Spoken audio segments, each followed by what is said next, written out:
Aujourd'hui, je ressors ma grelinette. Ça fait longtemps que je n'ai pas utilisé, fait que ça fait du bien. J'aime ça faire de la grelinette. Fait que, on va planter les échalotes Sainte-Anne.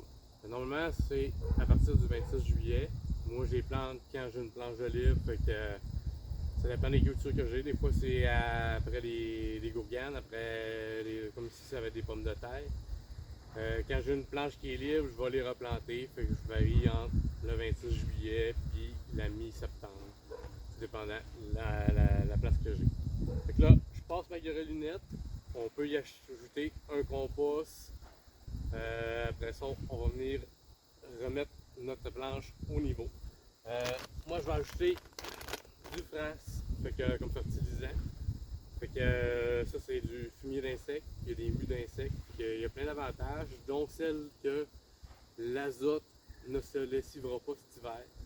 Fait que c'est un bel avantage pour pouvoir planter les échalotes et l'ail. Lui, c'est le frastime que je peux prendre au Canac. C'est ce que je vais utiliser. Ensuite, les échalotes.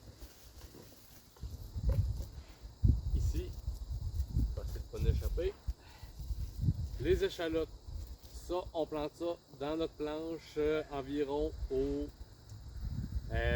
4 à 5 pouces. Normalement, on va faire 4 à 5 pouces sur un rang, puis entre les rangs, on va dire de mettre à peu près 25 cm, 30 cm. Parce que moi, c'est 4 à 5 pouces d'un sens ou de l'autre. Fait que je vais venir mettre 4 à 5 pouces sur ce sens-là. Puis 4 à 5 pouces sur ce sens-là aussi. Fait que je les mets dans toutes les directions. Pourquoi? Parce que j'utilise pas de machinerie, je fais tout à la main. Fait que des outils à la main, que ce soit la binette, la grelinette ou ainsi de suite. Fait qu'en faisant ça, j'ai pas de machinerie à passer pour désherber puis faire tout ce que j'ai à faire. Fait que je peux me permettre de planter plus rapproché sans pour autant faire en sorte que les légumes soient trop proches pour qu'il y ait de la misère à pousser. Puis qu'il y ait de la lumière qui passe aussi pour qu'il y ait une belle croissance.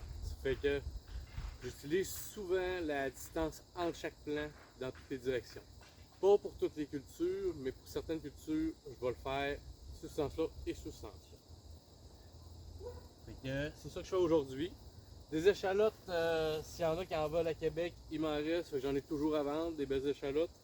Vous pouvez m'envoyer un message. Puis s'il y en a qui ont besoin d'outils, je suis distributeur des outils de l'Atelier de la Libertaire de Québec. Fait que ça va me faire plaisir de vous recevoir et de vous montrer comment ça fonctionne avant que vous partiez avec votre outil. C'est ça pour les échalotes Sainte-Anne. Salut, bonne journée.